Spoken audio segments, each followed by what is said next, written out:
Sa isang nakakagulat na pangyayari, nagsimula na ang Muslim exodus mula sa UK dahil sila ay nagsimula ng kusang magpa-deport. Sa puntong ito, pwede bang may magmalasakit at ilabas ako sa bansang ito?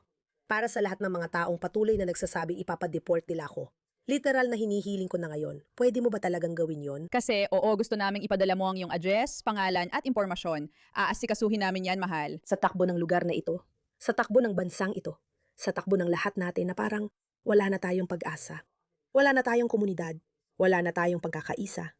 Wala na tayong pakialam sa isa't isa ngayon. Pwede mo ba akong pagbigyan at tulungan ako makauwi? Ibig ko sabihin, pwede kitang sabihan na kung gagawa ka lang ng GoFundMe, yung mga taga-subaybay namin dito ay tutulong sa'yo para makaalis ka sa bansang yan at makapunta ka kahit saan mo gusto. Tama na yung pagsubok na kumbinsihin ng mga tao na mag-isip ng tama at magkaisa. Alam mo yon, kahit ano pa ang kulay ng balat.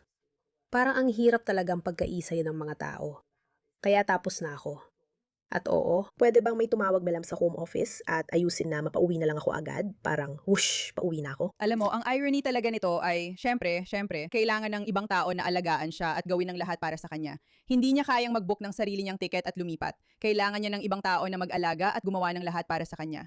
At saka, hindi lang siya ang ganito. Mukhang gusto rin nila na ang self-deportation na ito ay pundohan ng UK. Oo, hindi pa sapat. Dumating sila at sinubukang sakupin at napagtanto nila na, teka lang, mukhang hindi magiging kasing dali ng inaakala natin ang pagsakop na ito. Ngayon, gusto pa nilang ikaw ang magbayad para sa pag-alis nila. Eksakto sa inaasahan mo. Hindi na nga nakakagulat sa puntong ito. Ibig ko sabihin, panuurin mo ito. Etong mga entitled reklamador at nakakadiring mga tao na akala nila karapat-dapat sila sa lahat ng bagay. Hindi ko na kaya. Narito ang munting mensahe ko sa mga nasa dulong kanan. Kung gusto ninyong palisin ako sa bansa ninyo, bilhan ninyo ako ng one-way ticket, bayaran ninyo ang tirahan ko, at aalis na ako sa buhay ninyo ng tuluyan. Dahil ipinapangako ko sa inyo, mas maganda ang bansa ko kaysa dito. Malas lang talaga ako na dito ako ipinanganak. Mas galit pa ako sa bansang ito kaysa sa iyo, pero bayaran mo lang ang mga kailangan ko at aalis na ako. Pangako ko yan. Pangako ko, i-book mo na agad bukas. Sa totoo lang. Aling bansa ba ang tinutukoy mo? Kasi parang tunog Britanya ka magsalita, parang doon ka ipinanganak, at parang sinasabi mo, oo, mas maganda ang bansa ko kaysa sa lugar na ito. Hindi ka paniwala kung paano pumapasok ang mga taong ito. Pumapasok sila at sinusubukan nilang sakupin ang lahat, habang sinasabi nilang mas maganda ang pinanggalingan nila. Well, parang iyon na nga ang magiging direksyon dahil sa takbo ng politika sa Inglaterra,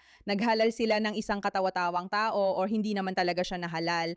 Nag-resign si Keir Starmer at may papalit na mas malala pa kay Keir Starmer. Magwawagi ang Reform at Restore Britain sa susunod na eleksyon at magdadala sila ng pagbabago sa UK. At parami ng parami sa mga taong ito ang nagsisimula ng maintindihan yon.